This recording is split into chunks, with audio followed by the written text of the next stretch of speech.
I want to ask by a quick show of hands, how many of you all love coffee? All right, quite a few, lots of hands.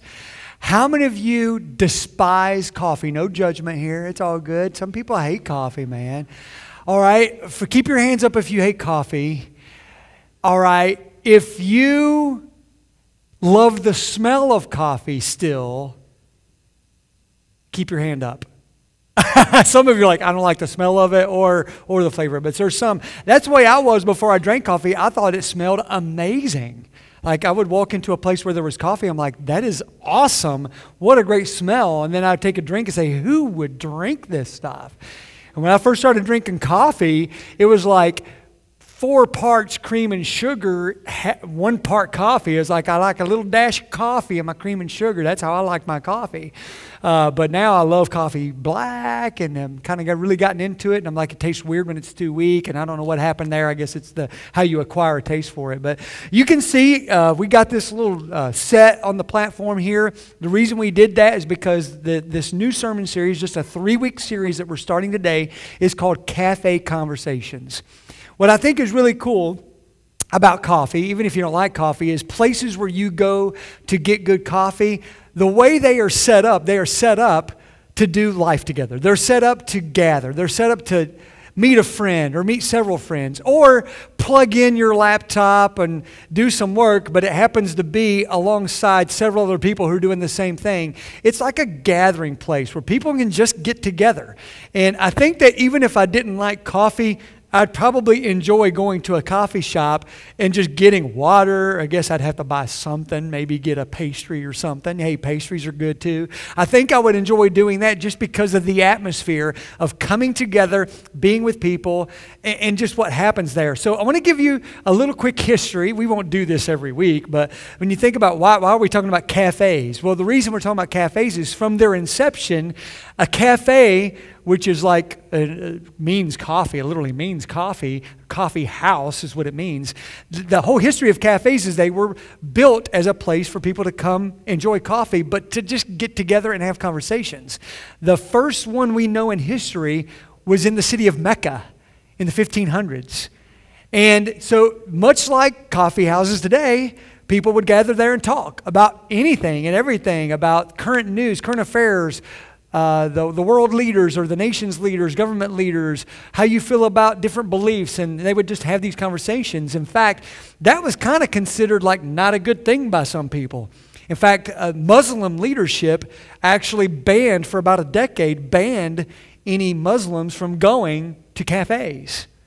And because they were like, oh man, you can talk freely about everything there. It's like they would be probably, those people would be blown away now, right? Just, you don't even have to go to a coffee shop. What we talk about now, we talk about everything.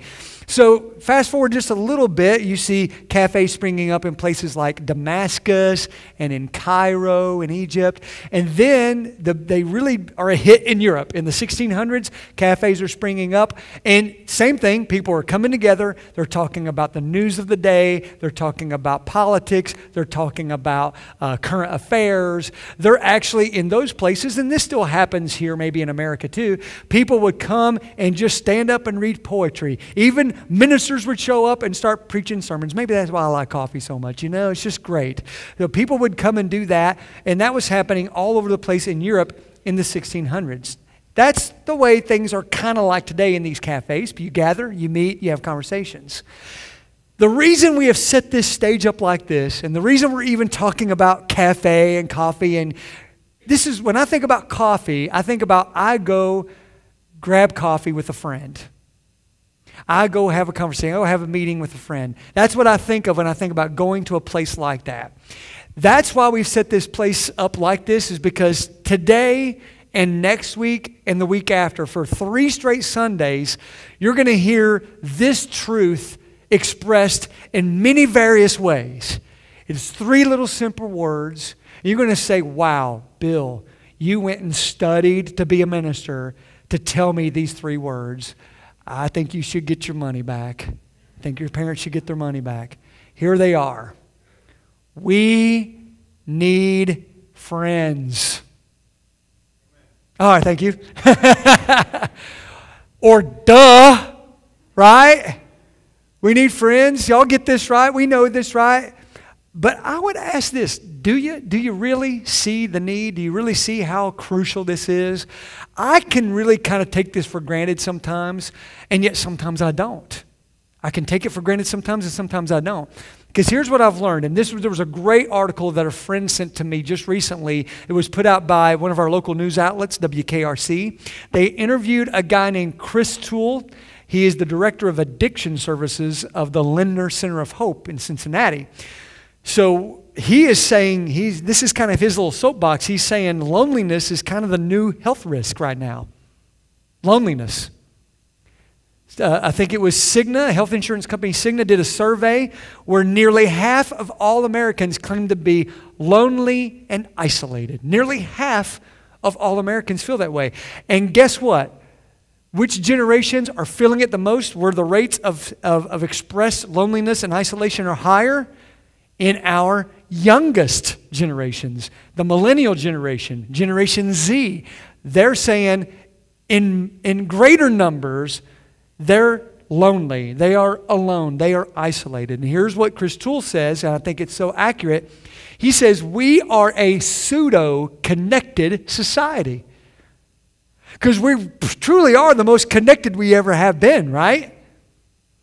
The thousands of people that we can communicate in just minutes through Facebook and Twitter and Instagram. Literally people that we say we're friends with, right? And yet, completely alone and isolated. And he's saying that now studies are showing that the people who say they are experiencing loneliness are exhibiting the same physical symptoms as someone who has been a lifelong smoker. Literally raising heart disease due to loneliness. Loneliness is literally killing our neighbors all around us. They're alone, they're isolated. Even though we have greater opportunities for connection and communication like never before, we are a society that is lonely and isolated. So in other words, we need friends. We desperately need friends. Andy Stanley, pastor at North Point Church in Atlanta, did a sermon series, and he had this quote that he said multiple times in this series, and I love it. He says this: happiness comes from a who, not a what. Happiness comes from a who, not a what.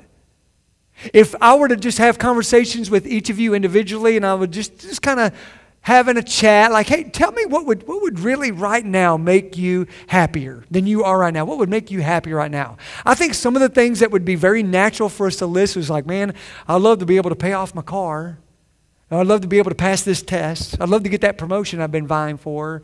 You know, we would start naming things that make things better. I mean, I've been going through this physical ailment. I'd love to feel better about that. I mean, there's lots of things, and that would be easy to name. But the bottom line is, we can accomplish any of those things, check off all those boxes, but if we are alone, friends, we're in trouble. If we're isolated, it could literally kill us. It's a risk, not only physically for us, I would say to you, emotionally and spiritually, it's the greatest health risk around, is this isolation. And that's why what Bob and I were talking about earlier is so vitally important, that because you can so come into this room right now and be here and almost pull off complete anonymity. You can almost pull off complete anonymity and walk out of here. And sometimes we want that for a while. Sometimes we're like, okay, this is kind of creepy. This is kind of a big deal. And so I need some space. I don't need people all up in my grill, all up in my life, all up in my business. And we may feel that way, but I'm telling you, if you remain that way, you will sense a void that goes much deeper than just your feelings. It goes down to the soul. You need connection. You need community. You need real friendship. And I'm going to stand before you today as we begin this. We're going to talk about this for 3 weeks. And you might be saying, how can you have 3 weeks worth of material to talk about how we need friends? I understand that question. I'm going to zero in on just one person that's right in front of you that desires passionately to be your friend. And it's me. No, it's not me. I want to be your friend. I'll be your friend too. It's, who do you think it is? Jesus. This is the church answer, guys. It's Jesus.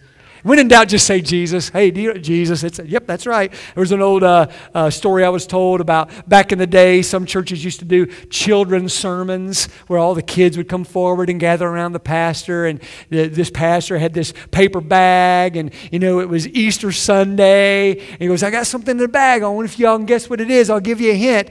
It's fuzzy. It's got long ears. It's got a little cotton tail. Little kid raises his hand and says, I want to say it's the Easter bunny, but I'm going to guess Jesus. No. So when in doubt, just say Jesus. It's always the right answer. But here's what I want you to understand. This is so true, and this is going to sound so simple. You're going to say duh, and I'm wondering why I'm sitting here listening to you say this, because this is so obvious. Maybe, but this is what I want you to understand today. Jesus actually wants to be your friend. He wants to be your friend. Jesus Christ, the Son of God, part of the triune God, who spoke everything into existence in the universe, who sustains the universe right now, who by his own power is able to keep your heart beating at the rate that it is right now and tell your diaphragm to involuntarily expand and contract so that you breathe. The God that does all that and makes all that happen, he wants to personally be your friend. And I say it that way because when I say it that way, that sounds like, oh, wait, what? He does want this? Jesus wants to actually be my friend? Well, I want us to look together at just 4 verses in John chapter 15. In John chapter 15, we see basically a farewell speech that Jesus was giving to the 12 men who had left everything to follow him. They had been following him for 3 years. And in the middle of this farewell speech that he's given, right smack dab in the middle of it, he says these things I'm going to read to you. And I believe if we're not careful, it'd be easy to kind of miss it, because I've read these chapters before near the end of the Gospel of John. And man, he says some really amazing things. He talks about how I'm about to depart from you. And when I depart from you, the Holy Spirit's going to come. And hey, if you remain in me and I remain in you and we stay close together, you're going to bear much fruit. And I love you so much and I want you to love other people. I mean, all kinds of cool things he says. But in these 4 verses, Jesus says something that I think if you just pause and think about it, it's going to maybe blow your mind a little bit. All right? So let me read it for you. Starting in verse 12, it says, these are the words of Jesus. This is my commandment, that you love one another as I have loved you. Which is kind of a big moment. Jesus often talked about love. He reminded people that would come and talk to him that the greatest commandments was to love God with all your heart, soul, mind, and strength, and to love your neighbor as yourself. And he sort of takes that and makes it into one big final commandment before he gets crucified, and that's it. To love one another just as I have loved you. And then he says this, greater love has no one than this, that someone laid down his life for his friends. Talk about a spoiler alert, right? We have hindsight to know that indeed Jesus was about to lay down his life for everybody.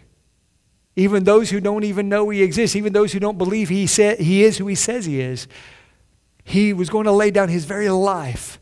And so he introduces the concept of friendship with Jesus right there in that verse. And then he says this, verse 14, you are my friends if you do what I command you. Now let me just hit the pause button on this. We're talking about friendship, right?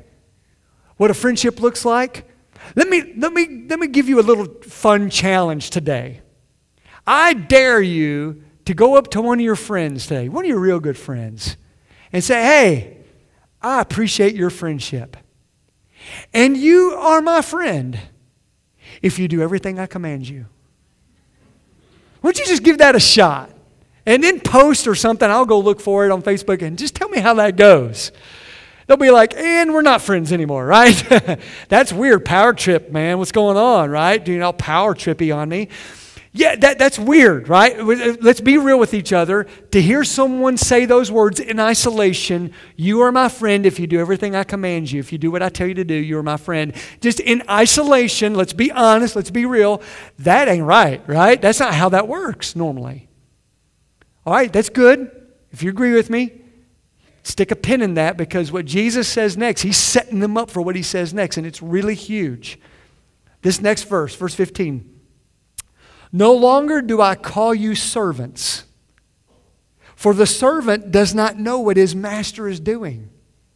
But I have called you friends, for all that I have heard from my Father, I have made known to you. Oh, this is, okay, it's so easy to just kind of skip past this. Here's what he's saying.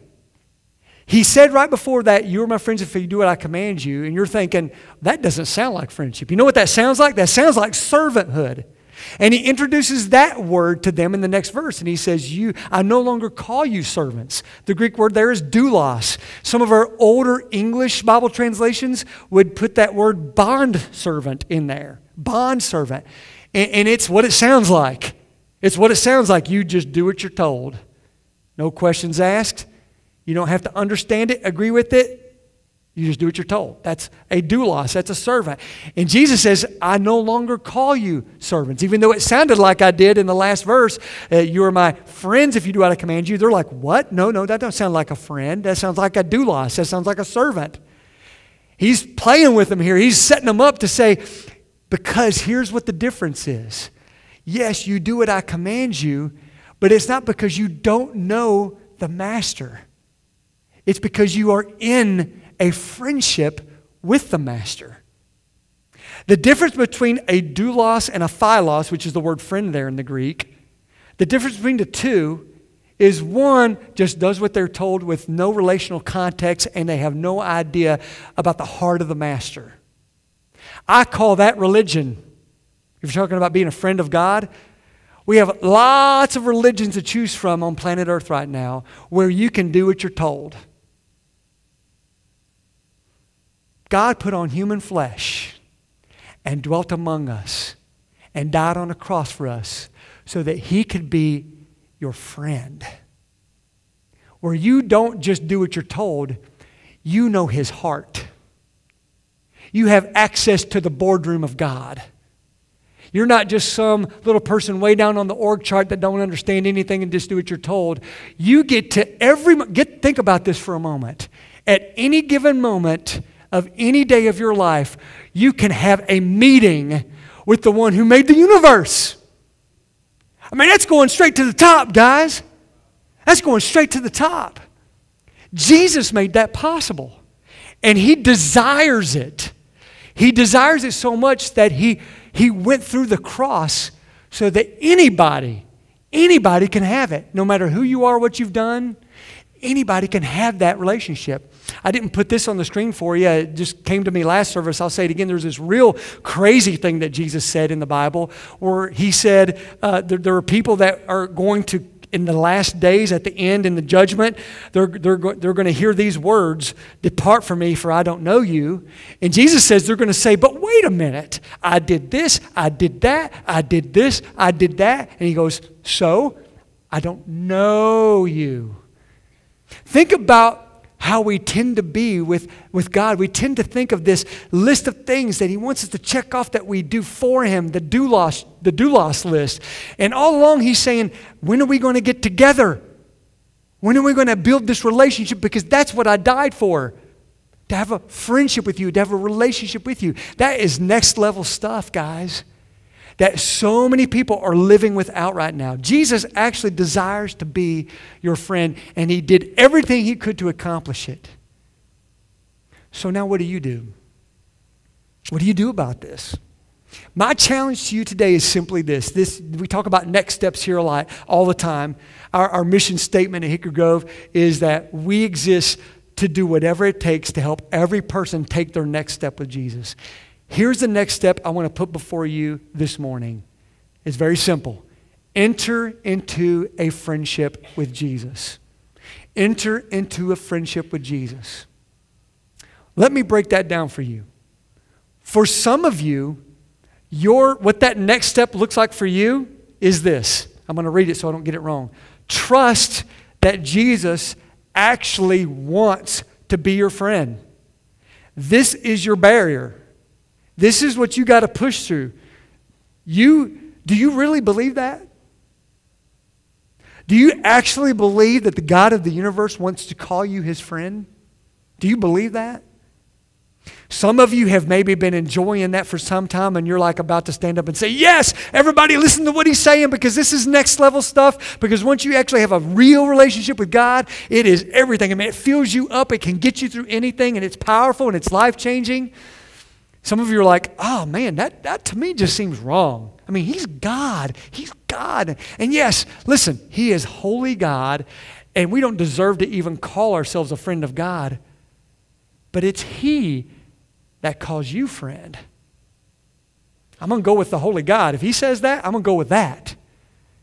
Do you believe that? Do you actually believe he wants that? For some of you, that's your first barriers. It's a faith barrier. Do you actually got to believe that Jesus died for that, and that he paid for your sins, so that sin, that unworthiness, he covered that with his blood on the cross, so that all you got to do is just believe it. That's for some of you in this room, that's where you got to start. And then I put this on there. It sounds silly, but okay, so now what do I do? What do I do? What do you do when you meet a friend?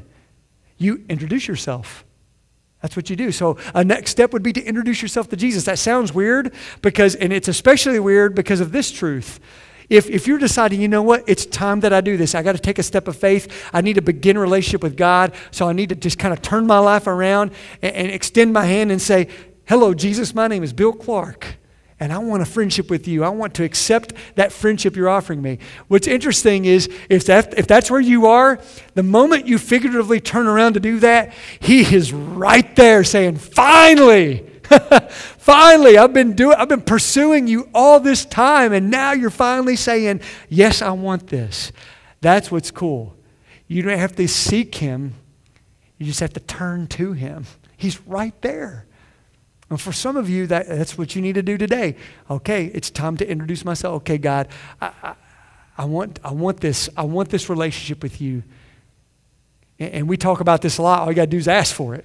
Romans 10:13, for everyone who calls on the name of the Lord will be saved. You can just say, okay, Jesus, forgive me of my sins,